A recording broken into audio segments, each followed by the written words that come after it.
Welcome to the TA Disruptors podcast. I'm Robert Newry, CEO and co-founder of Arctic Shores, the task-based psychometric company that helps organisations uncover potential and see more in people.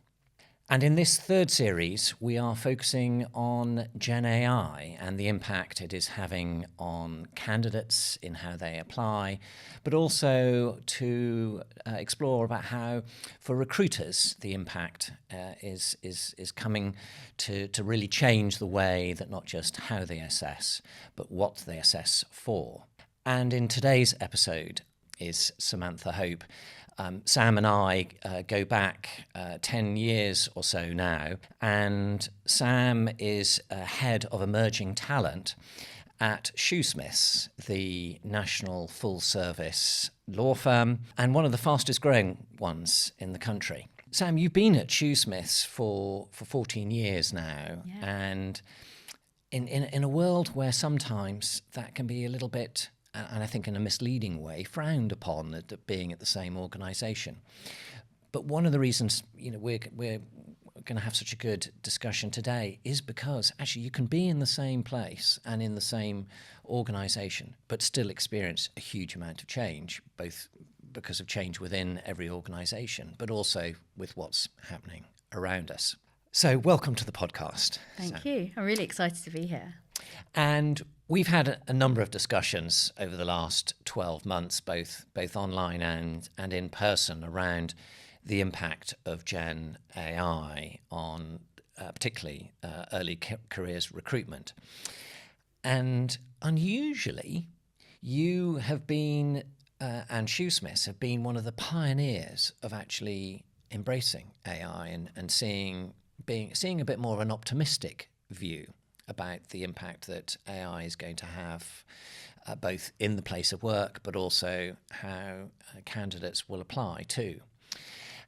And I wonder if you could just share with us why you were so, and particularly Shoosmiths, were such an early pioneer in embracing this, because law firms aren't traditionally seen as being at the forefront and the bleeding edge of adopting technology.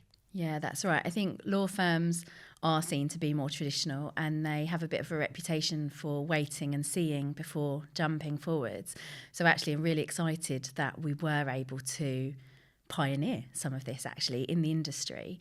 And actually, you mentioned that I've been at Shoosmiths for quite a long time, and I think that's testament to the people and culture of the firm, the values, which many businesses will talk about. But that's an absolute fundamental principle for our introduction of AI and embracing it, because I think it's key to remember, in the face of thinking the robots are taking over, yes, they're coming, that actually we're a people business. We're all about providing a service to individuals, to people, going back to the principles about people buy from people. So underlying everything, we have to remember to be human-led in our approach. So that's for me really important as a starting point. And then overlaying AI as a tool on top of those things. So just on that, and I do like the way that, and a few people talk about how you keep human-led with the adoption of AI. And for some people, that's been, well, we're just not going to adopt AI at all because we're worried that will somehow take away from the human-led approach. But you saw a slightly different angle to that too. And was that led by a partner or the lead partner, or was that something that you were introducing? How did it come about that you wanted to maintain that human-led approach, but also actually bring in generative AI into the way that you use recruitment tools, but also how you advise candidates that they might use it? Yeah, so I wish I could take the credit for it. But actually, the firm had been using traditional AI for a long time and had been using it, for example, to review contracts for clients more efficiently, quicker. And so our CEO, David Jackson, and two other senior leaders in our business were very forward-thinking in their approach to digital. They actually co-authored a book just recently about law in the digital age. And so they were already really at the forefront of what's coming, I guess, with AI. So when we started to think about it for candidates within our team in early careers and talent acquisition, our suppliers started to say, so do you want to add a tick box so that candidates can say they didn't use AI? Yes. And that's what got us thinking, okay, right, it's here. So what are we going to do about it? How are we going to approach this? And at first we thought, well, they weren't giving us an option. The suppliers weren't saying, are you going to embrace it or are you going to ban it? The just assumption was we would ban it. Yes. And we wanted to add a tick box because that's what everyone else was doing. So that's where our conversation started. And internally, we started discussing what that world would look like if we were to embrace it. And given that we were utilising it in the firm, it seemed a bit odd that we would go down the route of saying we're actually going to ban it.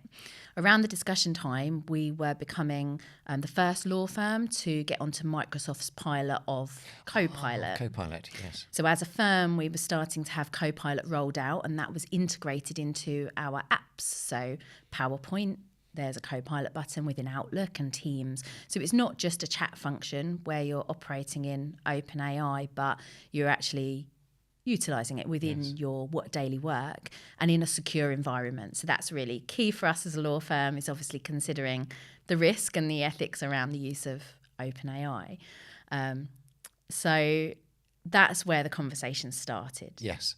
Okay, so it was coming from we're using it, and it's going to be important to our future, and therefore why would we stop candidates using it? And yet the pressure was in the industry to ban it, because actually our processes, and it was no different in law firms from any others, weren't designed for the AI-enabled candidate. And I want to pick up on your tick box thing, because I think it was a very interesting point about why, and this to some extent is how we should look at new technology anyway. Why are we being asked to put a tick box in there? And I'll give you an example recently where part of a session with 100 plus UCL students, and the main topic was Gen AI and how do they use Gen AI in the recruitment process. And one of the students that was on the session, it was all anonymous, wrote in and just said they just applied for a summer internship at a law firm, clearly not yours, and you'll understand why in a second. And they'd been asked to tick a box that said, have you in any way used AI as part of this application? And the question that came from the student on this, quite rightly, was, I have no idea how to answer that question. Because is it a honey trap that they're trying to find it? Because I go onto lots of law firm and other professional services websites and they say they're banning the use of it. Is it that they want to see my skills on all of this and therefore it's a positive thing? Or is it that they just want to know and it doesn't have any particular requirement to it and it won't affect the suitability of my application?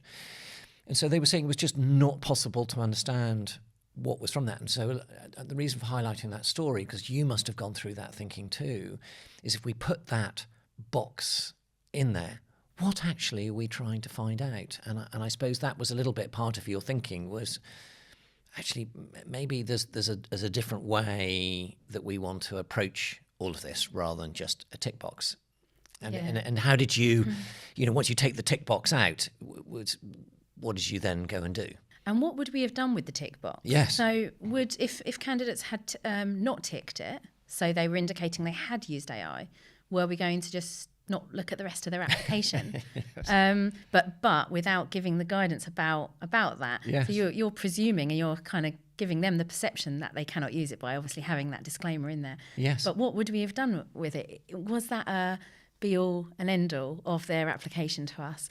And again, why wouldn't we want them to use it? Because we use it in the workplace. So why would we ban it for them? So I think it's really difficult for candidates to understand the expectations if we as employers are not providing those expectations. And that was absolutely key for us in embracing it, was to provide guidance. And I think this is really what took off and got Shoosmiths kind of out there a little bit about talking about AI, was people recognise that we'd not just embraced it and said, oh, you know, you can use AI if you want. We'd actually produced some quite clear guidance about the do's and don'ts. Yeah. So you'd given some good guidance. Yeah. And when we were exploring whether, you know, to have a disclaimer or to allow it and to produce guidance, we looked to other places to see what they were doing. And one of the places that we looked was UCAS, and they did also have a bit of a statement on their website, and it was very much in line with the approach that we wanted to take. And when we began to do further research, we found that this aligned with the values of the firm, it aligned with our direction that we wanted to take. It really aligned with us making sure that we were doing something for good, being able to give candidates the best chance. That's what we want to do in the hiring process.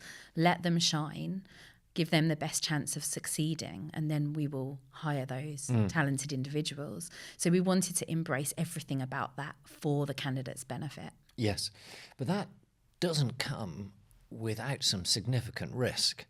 And I imagine you had some pushback from some parts of the firm on all of this, saying, well, if you use this, Sam, then everybody's going to be writing their cover letters and their application questions in the same way. And how are you going to be able to distinguish between people? So it's one thing to go, oh, we're using it and therefore we should embrace it. Quite another to actually build it into the way that you want people to use it in the process. So can you share with some of the challenges that you had to kind of work through? Because I don't imagine it was just a case of, oh yeah, we'll embrace it, and everybody goes, oh, that's fantastic, Sam, off you go. Yeah, not everybody thought it was fantastic. So despite having really great support from some senior leaders in the business, I did have to answer to quite a number of loaded questions, which went along the lines of, yes, what are you doing to ban it? Yes. And again, that was always the assumption, was that was the route that we would take. And I guess a lot of people may have heard that other people were doing that. Law firms are notorious for wanting to follow the trend of other larger law firms. Yes. And so actually it took quite a lot of explanation when I answered with, actually, we're not banning it. I don't mind if they use it.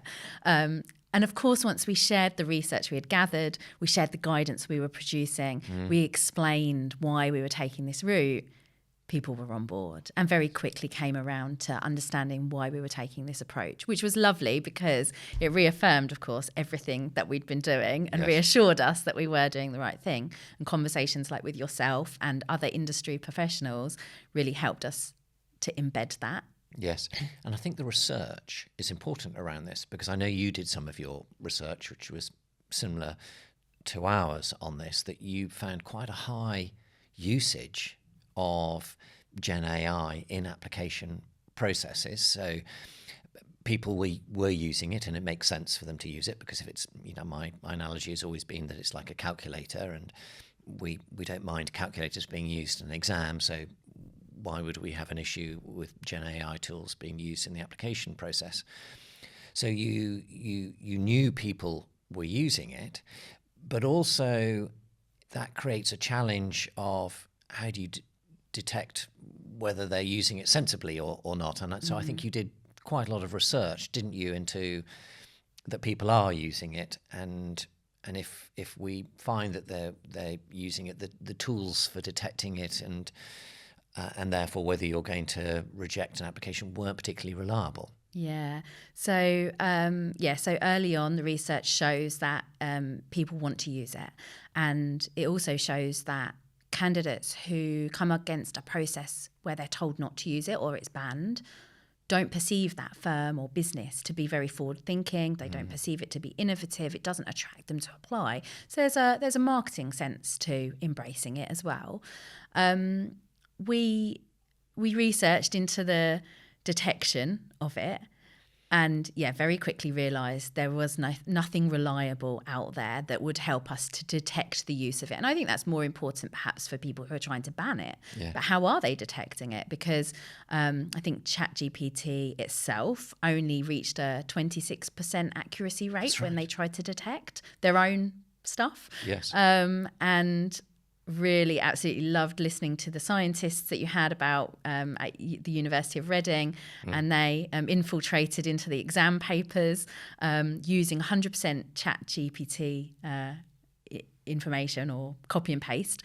And I think it was 94% undetected.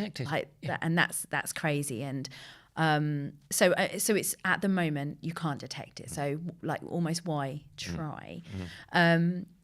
The way that we introduced it on the application form, I would describe as fairly light touch. It's a very small part of our larger recruitment process, and it was introduced as one question.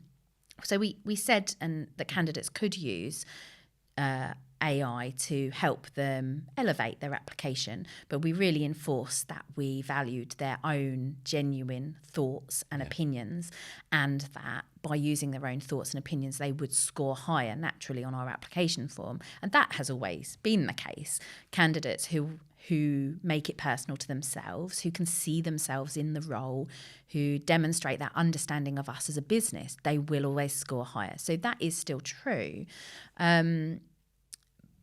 But we expected that by embracing it, we would get some individuals who did utilise the old copy and paste, the lazy or poor use of embracing AI, I guess. And the question that we asked would be suitable for people who had used AI and for people who didn't. Nobody was scored down for not using it. And no one was scored up specifically for using it either. It was about how they explained in this particular answer their knowledge of AI and how it would influence the legal industry going forwards. And it's a topical trend, and that's important knowledge for them to know. So we think it's really important to elaborate that we weren't scoring people down or up based on just, they ticked a box to say they used AI or they didn't. But it was their wider knowledge and how that impacts them. Yeah. And that transparency is so important in this. And you've been brilliant on this. And you know, I don't just say that because you're here in front of me, but actually you have absolutely pioneered and set the example of how you can be transparent around this, because you produced a video that made it very clear that you are happy for AI to be used in the recruitment process, but you still wanted the individual to bring through their own personality and their own take on, you know, why they'd be interested in working in a firm like Shoosmiths. And then you published it on your website too as well, so there's a whole blog on there too, giving very, very clear of what is good use and bad use in there. And what kind of feedback have you had from that, both from candidates, maybe from the rest of the industry too? Because again, that was you were really early on in doing that, and it was different from what everybody else was doing. And it did feel a bit risky. It felt a bit risky, particularly as well because a lot of people asked us, well, that's fine, you're saying detection tools aren't available or they're not reliable. Well, how are you detecting it and scoring it then? And so I don't profess to be an amazing human detector of AI, better than AI itself. But because we weren't specifically scoring people up or down for the use of AI, like we weren't really detecting it in that way. But I guess the sort of before the feedback comes, it's the what did we see out of those applications? And we saw around a third of our applicants who expressed in the answer that they had utilised AI in some way. We also saw a slight elevation in scores across our application forms. Okay. Elevations in terms of cognitive scores, or just in your scores of of what good looks like from an application? Yeah, so specifically in relation to the long answer questions on the application form. So some of those questions are a bit more personal statement, like why are you applying to Shoosmiths, and this is where the AI questions sat as well. And this was where the candidates would have mostly used or any of the AIs to help them refine or do their answers. So we saw a slight elevation, but there's many other factors that could have been taken into account for that as well. So it can't all be credited to AI. But again, we wanted to see candidates shine at their best. That's a good thing for us. And sorry, just on that too, and it's really interesting. That you discovered about a third were using it, and it was a slight elevation, and I think that's amazing in the sense of a slight elevation, because the assumption from all the scaremongers out there and the people who convince that you open the floodgates to it, that you're just going to get, somebody the other day said to me, a sea of sameness. And you will get a sea of sameness if you've not given good guidance. And so if you've seen a slight elevation as opposed to everybody giving an application that looked amazing and it was hard to distinguish, then actually you've really achieved what you wanted to achieve, because there will be those people who now are using, of those 30% that used it because they're dyslexic or dyspraxic, or they come from lower socioeconomic status backgrounds and don't have a parent, a teacher, somebody who can look through their application and improve it. And so you've got another group of people whose applications were improved by using it more sensibly. Is that how you, because that's what it, that's the significance of what you've just said there to me. It's really important it was just a slight increase rather than just a massive increase, because then you actually achieved the objective of all of this. Yeah, it didn't make our screening impossible. Yes. Not everybody got 100% score, which still made it possible for us to screen.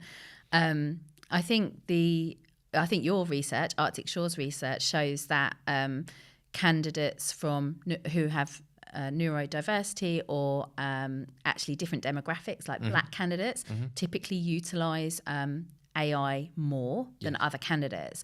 And our research showed that as well. So looking back at the candidates who did say they had used it, we saw an uptick in certain groups using it more. And that, again, just reassures us that it's the right thing to do. If the candidates are using it to help them level the playing field, they're using it as a tool to assist them to shine at their best. That's a really positive thing, and that's a huge pool of talent out there that other people may not be accessing if they're shutting the doors to AI and banning it. Then those candidates will be put off. And what does that make them think about whether they'll be able to use those tools in the workplace long term? And that's all what we've been trying to achieve, particularly in the last 10 years, is to support broader parts of the community to have access to great jobs at the likes of Shoosmiths. So that's a really important part of all of this, that we don't reverse the good work that's been done on this. But one other question I'm sure a few people are thinking about too then is that you've used AI, or you've let candidates use AI, and how has that changed the way that you're thinking? Because you've not used AI in your process around this too, and so there's two sides to the coin on this one. You've embraced AI and said candidates can use it, but how is that on your side? Are you embracing more usage of AI, or are you being quite careful about how you actually use AI to screen candidates? So when chat started about AI, I thought, this is great. We can now screen 3,000 applications using AI in a few minutes. Like, how much of a time saver and money saver is that? But of course, once I started to look into it and dig into it, it's not as simple as that.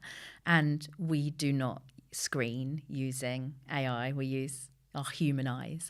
So 3,000 applications? Yeah. So all sort of typed in, are reviewed by a person? That's right, yeah, by our team, Emerging Talent.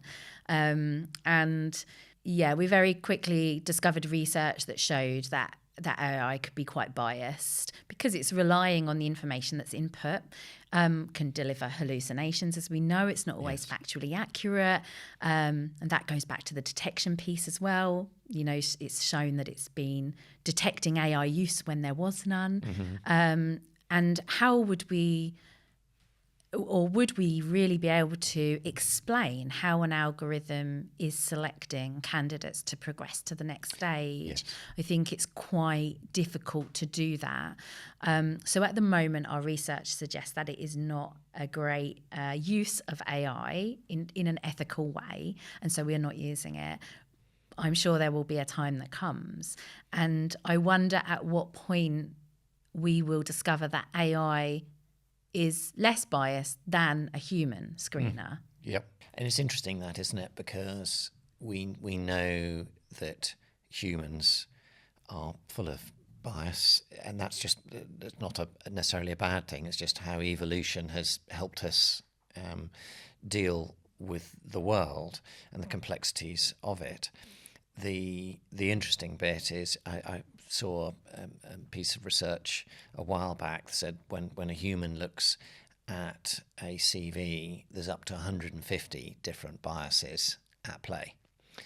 And so this worry about AI bias is nothing necessarily new. The difference is that it's automated.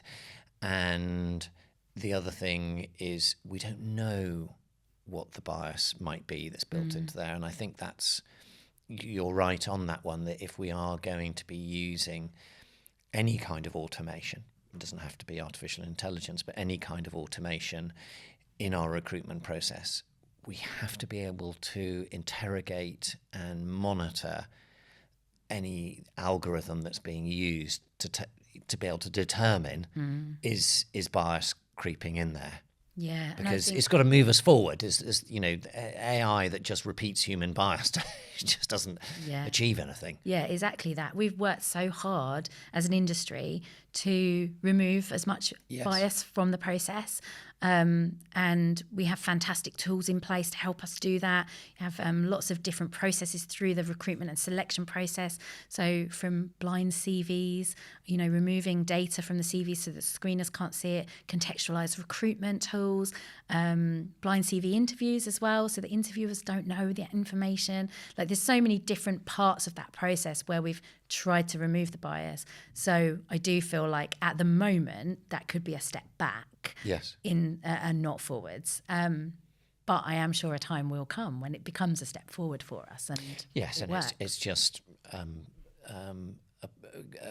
embracing that when you are comfortable that you can understand all the elements behind it. And I think that's a very sensible approach, that there has to be transparency in the way that you're, as a recruiter, using AI as much as giving transparency as to how you expect the candidate to be using AI. Having said all of that, I know as a next step, you're quite keen to see AI skills being assessed in the recruitment process. So, you referred to earlier that you use Microsoft Copilot. So when somebody starts at Shoosmiths, they are going to be using generative AI tools. So can you share what some of your thinking is in around, I saw you put out a poll on LinkedIn asking others, should we be assessing Gen AI skills in the recruitment process? And if so, how? Yeah, so that's really exciting. The next steps of AI, and a lot of businesses aren't even at those early steps yet of embracing it. So I do feel like we're stepping in the right direction at quite a fast rate, which is exciting.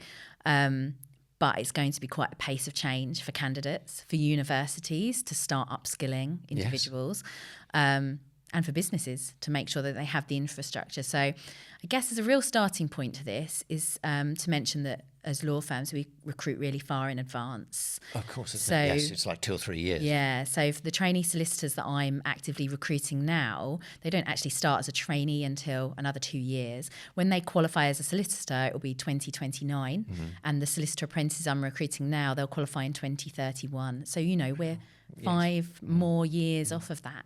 So what skills will we want them to have in that 5+ years? Well, absolutely want them to use AI because we're using it today. It's not a skill of tomorrow, it's absolutely today.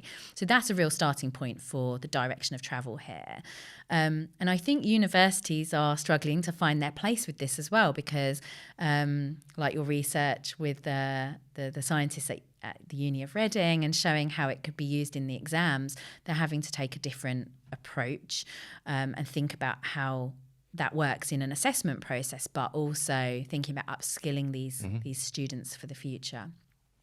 So when an individual starts at Shoosmiths at the moment, they are receiving firm-wide training on Copilot and encouraged to utilise that as part of our everyday work. It's not currently being used to deliver legal advice, despite us being a law firm, but we are using it in lots of other ways to provide efficiencies and elevate our work.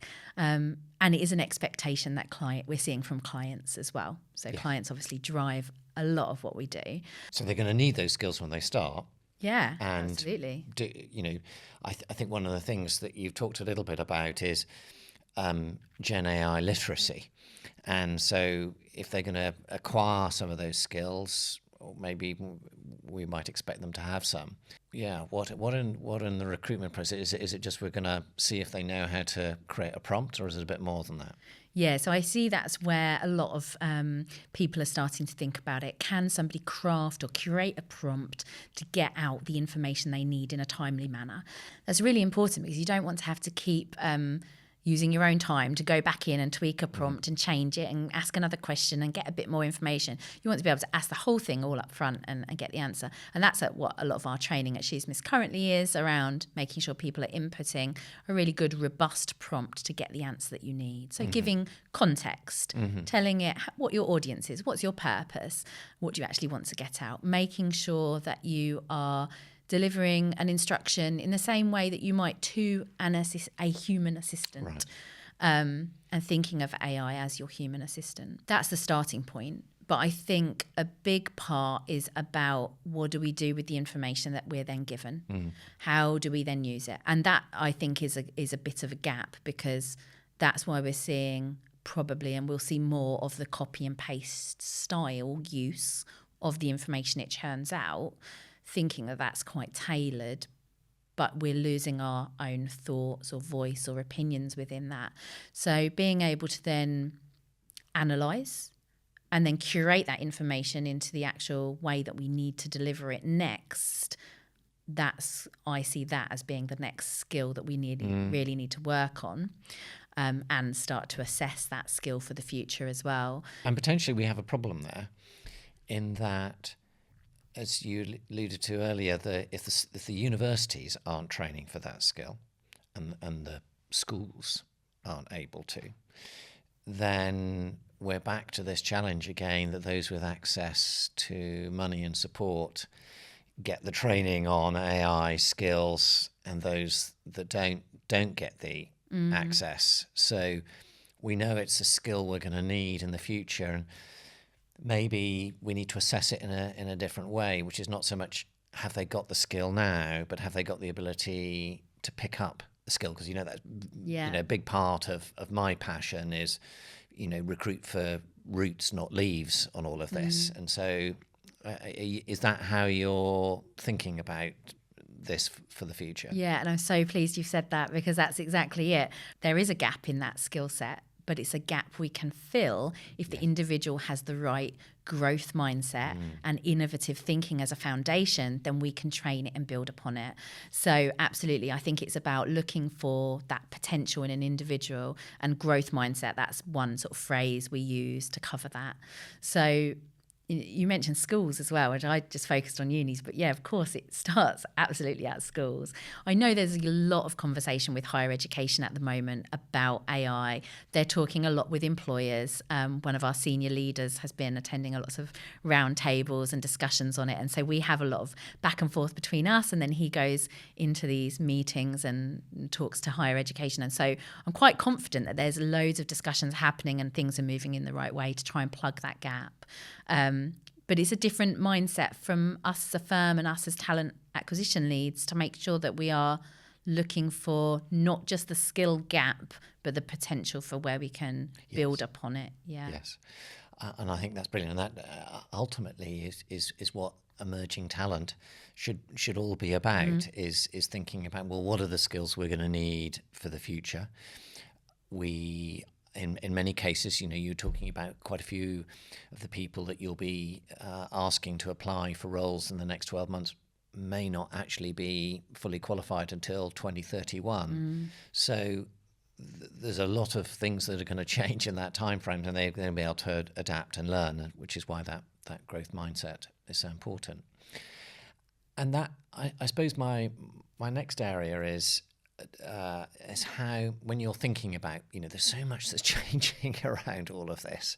So AI is constantly changing. There's new versions coming out, new capabilities. There's going to be things that are going to change about how you use AI within Shoosmiths. How do you stay on top of everything that's going on, and how do you have a governance framework as well of other people within the firm you get together to keep reviewing, I suppose, where AI is going to make the best impact and where potentially it could be making a risky impact? At Shoosmiths, we had the rollout of the pilot of Microsoft Copilot, and that went really well. And now we've gone to a full firm model. So we're off the pilot, we're into the real world of using it now. And so we have many licenses, full licenses within the business. So lots of people have access to the full version. And then some people who are not as bigger users, they just have access to the kind of the chat version that we'll be familiar with using online. And there's a huge amount of work that's going on across the firm in terms of upskilling individuals to use it, but also trying to keep up with the pace of change as well, and making sure that we're at the forefront of those new technologies that are coming and the different ways that we can use it. So we have a legal innovation team, and that's, for me as a talent acquisition leader, is like incredibly useful. And because the support and the conversations that can go between talent acquisition and legal innovation, they have to be joined up. We have to work together. I can't go off and start introducing some AI thing over here if it doesn't align with the actual direction of the business in terms of that technology.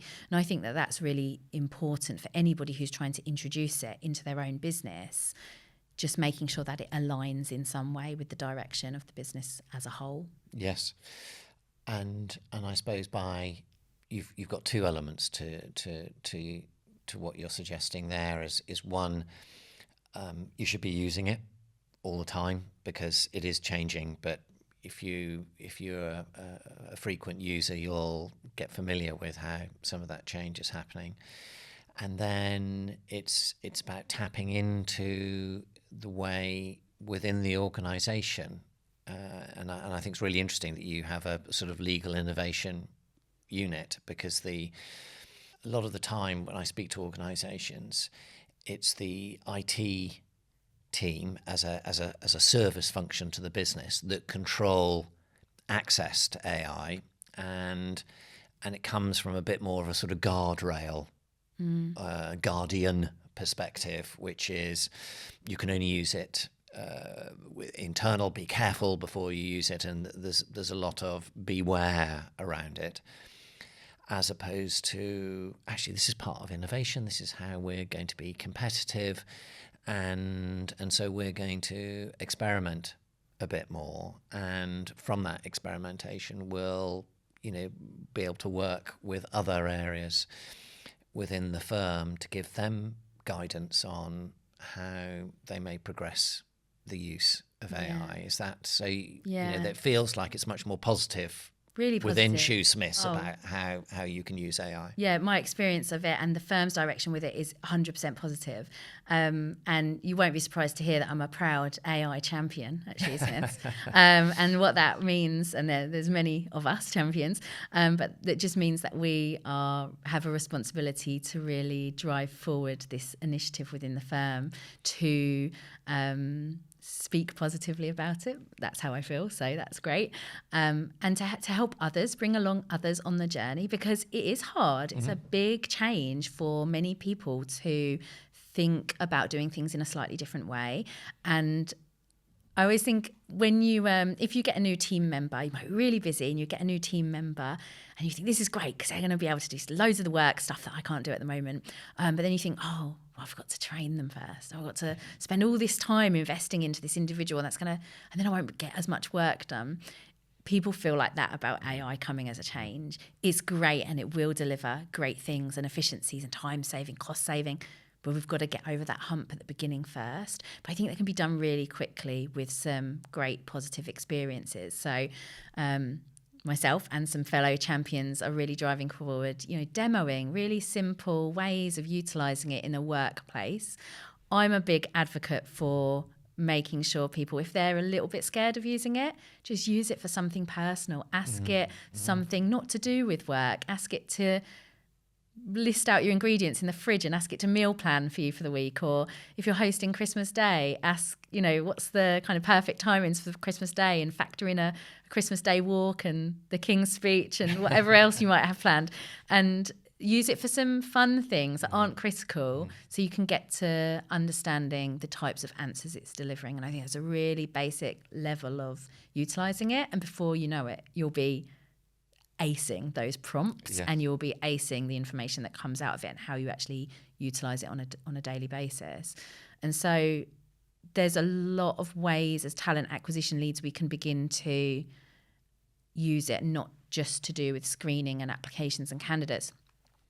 And we're looking specifically at how we can use it to help our seat rotations of our trainees, so how they move around the business, being able to use some simple algorithms of their preferences and also meeting the regulations of what they need to train in, to provide a better and quicker service to both the trainees and the business, and looking at that on a national basis. So we have trainees across 10 locations, so sometimes that's quite a lot to manage in terms of preferences and moves.